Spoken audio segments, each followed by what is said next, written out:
मालिकी साजनवा जी, प्यारी सासंग जियो, मालिक से प्यार लगाना आसान है, ओढ़ निभाना बड़ा ही मुश्किल है।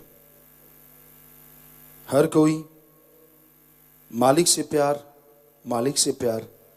कह तो देता है, पर जब आखिर तक ओढ़ निभानी होती है, मन और मनमते लोगों का टोला उस इंसान को मालिक से ओढ़ नहीं निभाने देता। जगह जगह पे रुकावटें, जगह जगह पे परेशानियां, और मन इतना हावी हो जाता है।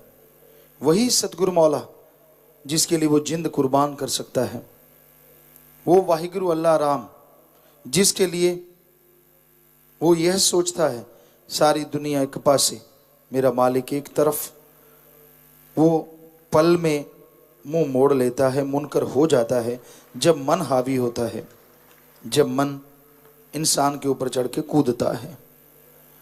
सो मन बड़ी जालिम ताकत है और मनमते लोग हवा देने को तैयार।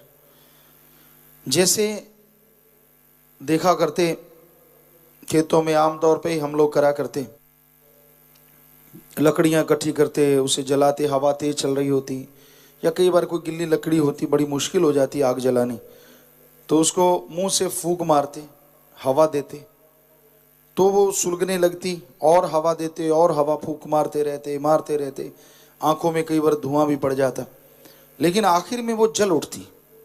इसी तरह पहले तो मन हवा देता है इंसान को, वो सुमरण करता है, भक्ति करता है, सतगुरु का प्यार उसे रोकता है। फिर लोग फूंक मारने वाले आ जाते हैं, मनमते, जिनका खुद का कोई बिन पेंदे के लोटे, जिनका कोई आधार नहीं होता, कोई परोपकार को नहीं मानते, कोई एहसान मालिक का नहीं मानते, तो वो फूंक मारना शुरू कर देते हैं। दे तेरे की, ऐसा नहीं, कान में फूंक, बातें, ये वो फला। तो धीरे धीरे वो जो आग मन की लगी हुई होती है, मन ने पहले डाउट पैदा कर रखा होता है, वो धीरे धीरे सुलगती है और एक दिन जीव उसमें जल उठता है और फिर सारी जिंदगी जलता रहता है। तो इस मन जालिम से लड़ो। मालिक से प्यार पाना आसान, उसे ओढ़ निभाना मुश्किल, क्योंकि ओढ़ निभाने में बड़ा समय होता है, पता नहीं कब इस संसार से विदा होना होता है, और उस दरमियान मन और मनमते लोग इंसान को टोकते रहते हैं। फिर भी जो मालिक का दर पकड़े रखते हैं, अपने सतगुरु मौला के प्यार मोहब्बत में चलते रहते हैं, उनके माँ बाप धन्य होते हैं, वो खुद धन्य होते हैं, उनकी कुलें धन्य हो जाती हैं, क्योंकि माँ के संस्कार बताते हैं, बाप के जो साया है वो बताता है कि आप के अंदर कैसी आदतें हैं।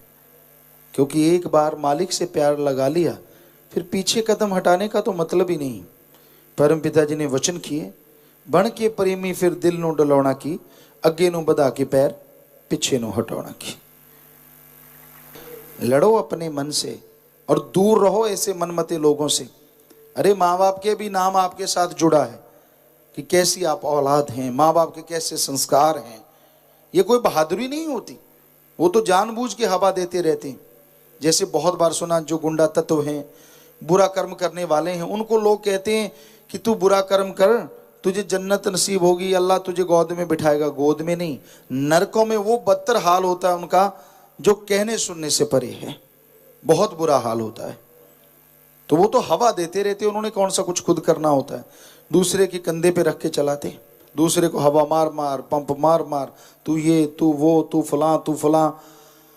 तो भाई ऐसे लोग जो ऐसा कर्म करते हैं कभी सुखी नहीं रहेंगे जिंदगी में, बेचैनी का आलम रहेगा, और जो उनकी उंगली पे चढ़ जाते हैं वो भी बेचैन रहते हैं। इसलिए अपने मन से लड़ना सीख लो, किसी की कहने में ना आओ। पंजाबी में एक कहावत है, लाई लग ना होवे घर वाला ते चंद्रा गवांड ना होवे।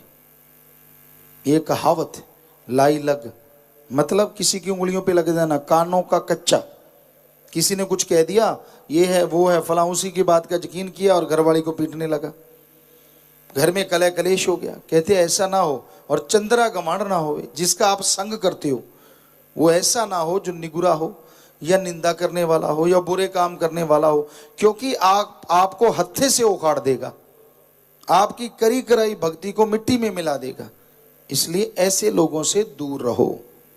मर्जी आपकी, फकीरों का काम तो बताना है, समझाना है, क्योंकि जो मालिक से एक बार जुड़ जाता है, फकीर के लिए वो मालिक की औलाद खुद की औलाद बन जाती है, और उसके अंदर एक तड़फ, एक दर्द रहता है कि ये मेरी औलाद मेरे से क्यों दूर जा रही है, क्यों बिछड़ी।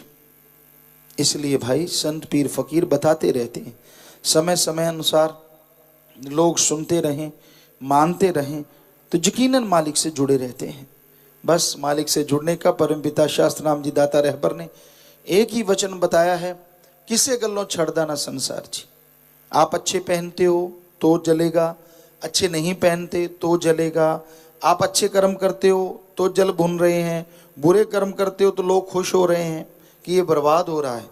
तो संसार की ना सुनो, सबसे अलग अपने काम से काम रखो, अल्लाह मालिक की भक्ति इबादत करते रहो, मालिक से प्यार बना के रखो, और दुनिया के उन लोगों से सावधान जो आपको हत्थे से उखाड़ना चाहते हैं, जो इस्तेमाल करना चाहते हैं आपको, ताकि आपका इस्तेमाल करके वो फ़ायदा उठाएं और आपको बुद्धू बना दिया जाए। तो ऐसे लोगों से जितना बचे रहोगे उतनी ही खुशियां आपको मिलती रहेंगी, क्योंकि संग का रंग लाजमी चढ़ता है। आपकी चाहे अकल फिर काम नहीं करती, वो आपके दिमाग को बिल्कुल धो देते हैं, माइंड वॉश बिल्कुल साफ कर देते हैं अल्लाह राम मालिक की तरफ से। फिर वो जो कहेंगे आपको अच्छा लगेगा, और गुरु जो कहेगा वो आपको अच्छा नहीं लगेगा। ऐसे मास्टर होते हैं, क्योंकि मास्टर ऐसे बनने में बाहर ट्रेनिंग नहीं लेनी पड़ती, मनमते लोग बना देते हैं। मन बना देता है, काल बना देता है, आदमी के अंदर ही अंदर इतनी गिरी सोचें पैदा कर देते हैं। वो कभी नहीं सोचता कि तू अपने गिरेबान में देख, क्या तुझे तेरे अल्लाह वाहिगुरु ने, फकीर ने कभी बुरा कहा, तुझे गलत बोला? लेकिन वो ऐसी उंगली लगाते हैं जीव को, तुझे मेरे सामने ये कहा, फलाने के सामने वो कहा, सब बकवास, सब झूठ। फकीर कभी किसी से डरा नहीं करते। गुरु नानक देव जी ने बाबर बादशाह, जो उस समय का दबंग बादशाह था, बड़ा जबरदस्त था, सूली पे पल में लटका देता था, टुकड़े करवा देता था, उसके सामने उसे ललकार के कहा था कि ये जो भांग तू पीता है ये तो गंदगी है।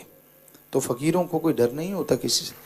सो इससे उंगली लगाने वालों से सावधान रहो, जो आपको कह देते हैं कि भाई तेरे मेरे सामने तुझे ये, मेरे सामने तुझे वो सब अपना उल्लू सीधा करना चाहते हैं, अपने मतलब निकालना चाहते हैं। सो मनमते लोगों का संग ना करो, मालिक से ओढ़ निभेगी। और ओढ़ निभने का मतलब है कि आपकी जो आगे आने वाली पीढ़ियां और जो पीछे गुजर गई, उनका भी आप उद्धार करके निज धाम सचखंड सतलोक ले जाएंगे, और जीते जी परमानंद से आप हमेशा माला माल रहेंगे। इसलिए अगर मालिक से आप जुड़े हैं, सच्ची भावना से जुड़ो। ये नहीं कि बाहर से आप कुछ और दिखते हैं और अंदर आपके कोई और आग जल रही है। वो जानी जान है, वाली दो जहान है, उसको तो सब मालूम है। इसलिए नेकी से, भलाई से, अपने सदगुरु मौला से जुड़े रहो, सुमन करते रहो, भक्ति इबादत करते रहो, यकीनन आपको खुशियां मिलेंगी और आपके गम दुख दर्द चिंताएं दूर होती चली जाएंगी।